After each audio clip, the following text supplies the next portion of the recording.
Yeah, I remember when D White got when the Celtics first traded for him, someone told me that the Celtics had his like the way that they rank players around the league with their own proprietary stats and all that. They had him as like a top 40 player, I want to say, in the NBA, or that at least like his metrics impact was like top 40, maybe even like top 30.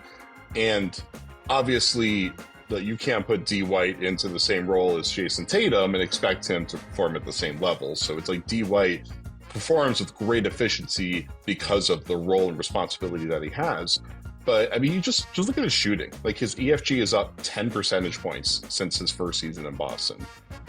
Right now, I think for effective field goal percentage among guards, he's pretty high up there, at least for like high usage guys. He's right behind Steph Curry. He's like really close to Steph Curry, which is pretty crazy. Steph's volume and degree of difficulty is a lot harder. So, like I think Grayson Allen is ahead of Steph Curry right now, and I don't think Grayson's quite as good as Steph. But D White for like starting guards in the NBA has been pretty high up there for efficiency, like really, really high up there for scoring efficiency. He's been good for playmaking efficiency. His turnover rate's relatively low. Like he's been everything that they want out of a guard that his job is to support four all-stars. Because it's funny, early in the season or before the season, I forget exactly when, I was asking Joe about Drew Holiday being this new point guard they're bringing in, and he kind of corrected me. He's like, well, Drew's more of a combo guard. D White's really more of our point guard.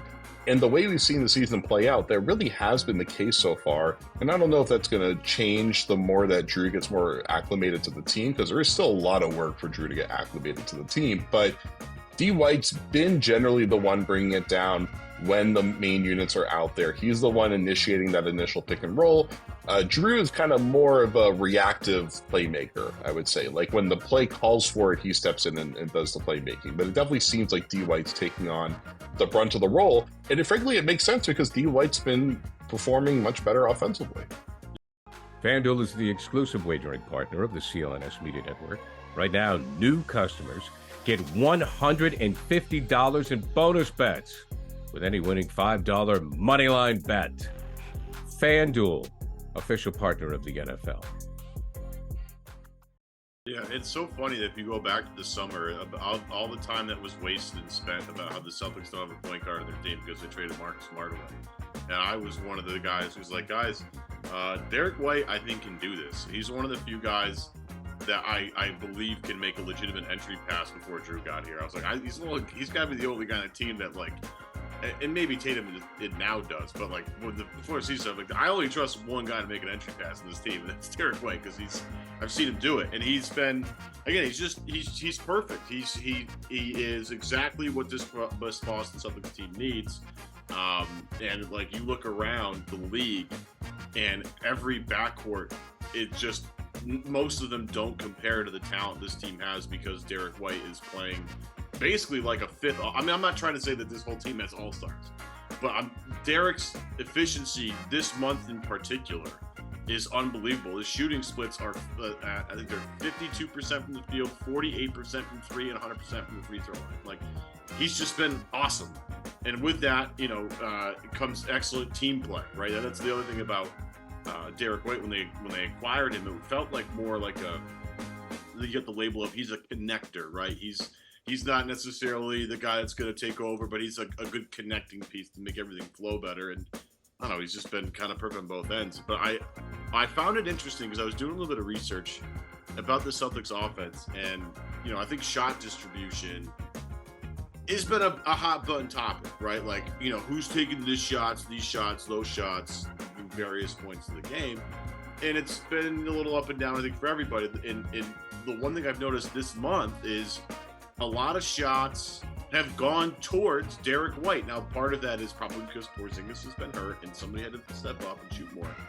But it also, looks fine. Like, it doesn't look awkward that Derrick White's shooting a little bit more than he's ever having. I think he's, 14 shot attempts per game in the month of December, which is pretty high for Derrick White on this Celtics team. But yet, Jared, it feels fine. It feels natural. Does. By the way, I was just looking through NBA stats for guards that have at least 1,000 possessions. and this log so far this year and have a usage rate above 15, it's Tyrese Haliburton, Steph Curry, and then Derrick White for effective field goal percentage leaders. Good company. So, Good company. yeah, that's pretty crazy. Guys are going to make Obviously, an All-NBA team, and Derrick White. There you are. so guys are going to make an All-NBA team. Gotcha. Yeah. I would say that distinguishing who's like the outsider of, like, there's a top 4 stars, blah blah blah, all that stuff. I feel like the way D White's been playing this year, I don't think he should be separated from that tier. Like, there's a Jays tier, and then there's the other 3 guys tier, and then there's Horford, who, I don't know if Horford was starting, maybe he would be performing at that level, but he hasn't been at that level. I think we have a clear top 5 understanding for the team in the 6-man. And D White, he's been that good.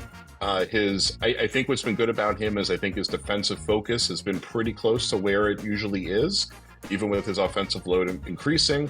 His decision making, his, like, how rapid he is making decisions. Like, his big thing was he's a great swing passer. He's a great closeout attack reader. He's one of the best in the league at those things, the kind of things you need from your off-ball guy. And when he first got here, he also would have some big shooting nights. But now that he's so consistent, it's like he's a high-level impact starter right now. He's clearly a top 50 player in the NBA right now. You know, I've been looking for the best deal on Celtics tickets, and with over 28 million downloads, SeatGeek is the #1 rated ticketing app. There are more than 70,000 events every single day on SeatGeek, including concerts, sports festivals, and more. You can use my code DREAMERSPRO for $20 off tickets at SeatGeek. That's $20 off your first purchase with promo code DREAMERSPRO. Make sure you check the link in the description to download the app.